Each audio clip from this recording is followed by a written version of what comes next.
Originally, I got into photography through music. All of my friends were in bands and I wanted to hang out with them. I also wanted to get them MySpace profile photos and photos that could end up in magazines and things like that. Allnor just showed up. I'm 100% for sure parked in a bike lane. This is Allnor's car. It's very nice. This is a shop, Luke Clothing.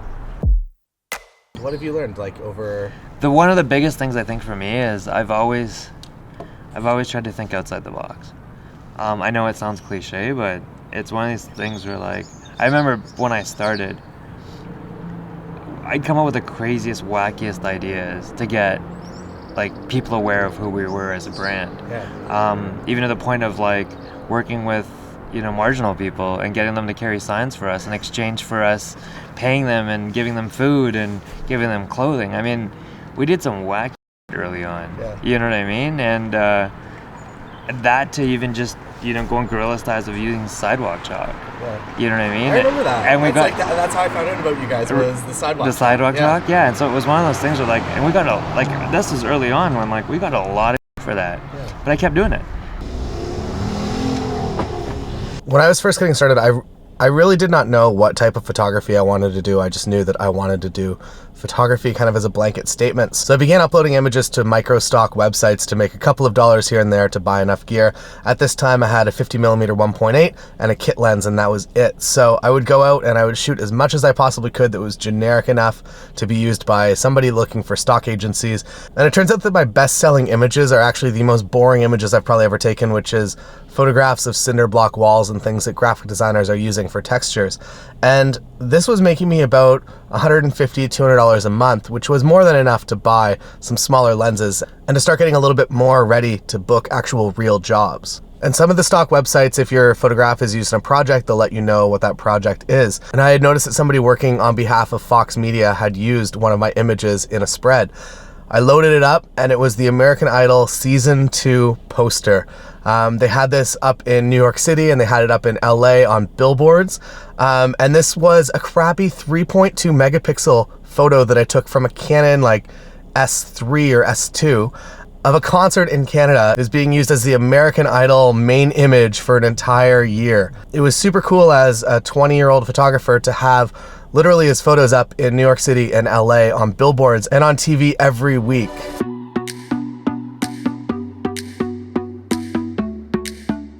I was able to use the credibility from that image to further market myself.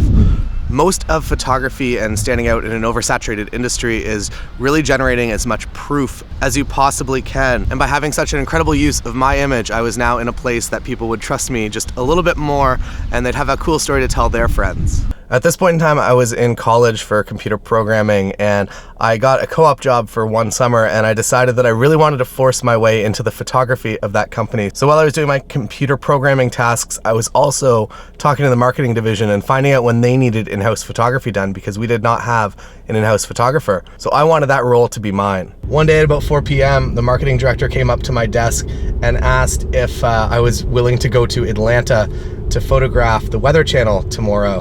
They had just purchased a bunch of products. They made a beautiful new studio. And I thought this was the craziest thing ever. I live near Toronto. To get on an airplane to go and do a shoot at the Weather Channel, to get on an airplane and come back the same day, that sounded like the coolest thing in the world. So then it kind of comes back to lesson one once again, to use that credibility to get more business. When people are willing to put you on airplanes to travel, more people are going to be willing to put you on airplanes to travel. I learned this pretty quickly.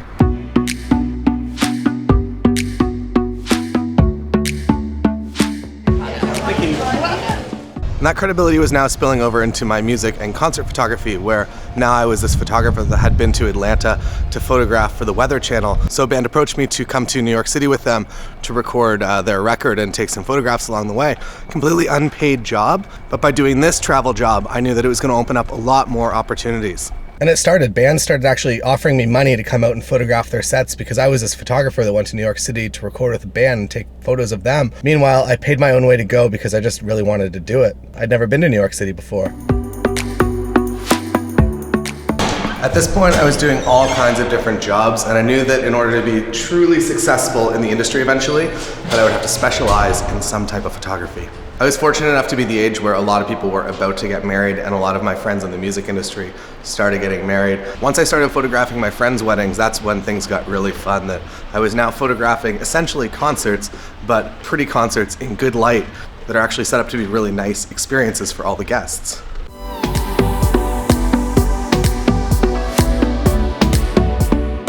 And I was by no means successful right away. It's actually really incredibly challenging to be getting into the wedding photography industry as a younger photographer. A lot of the photographers in this local area were between 25 and 40 years of age, and as the very young guy, it was hard to prove my credibility and worth.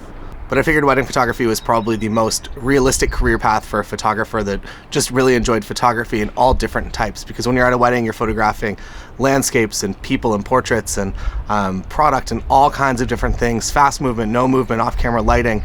It's the widest variety of things you could ever do with a camera. And to just spend like 10 or 12 hours a day behind a camera, you get really, really good really quickly. So now I had decided what I want to do. I had the basic low-level kit to do it. Now my big challenge was marketing and how do I actually get inquiries, and when I did get an inquiry, there's like a 95% chance that I was never hearing back from them. So what did I start doing? I started offering them free engagement sessions that if I got a single inquiry, I would be like, thank you so much for inquiring. I would love to do a free engagement session with you. I will give you 5 images totally free. And I knew one of the big bridges to be able to become a proper wedding photographer was to be able to interact with strangers and to walk into an unfamiliar environment and create amazing images. And a lot of couples started saying yes, and they were so impressed with my confidence and my skills to go out and do a free shoot before they put a single dollar down that they were all pretty much willing to book their wedding either before we even met or after the shoot. And then I just started marketing myself more and more locally around my town based on kind of these principles and a few others that I discovered. If you are interested in I have like a full course on advanced wedding photography marketing. That's in a link below. Not trying to do like the whole bait and switch, like now this is a sales video, but it's a lot of content, so there's no way that I could cover all of what I've done in this video alone.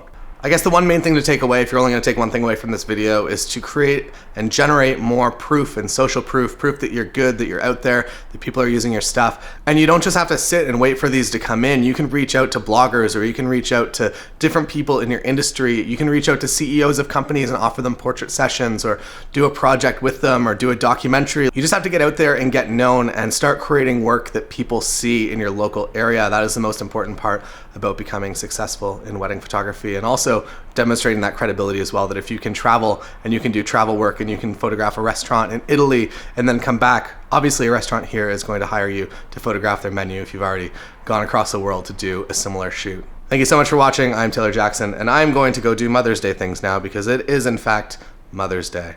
Happy Mother's Day to all you mothers, and happy regular Sunday to everybody that's not a mother, and that includes animals like Richard down here. Richard says goodbye.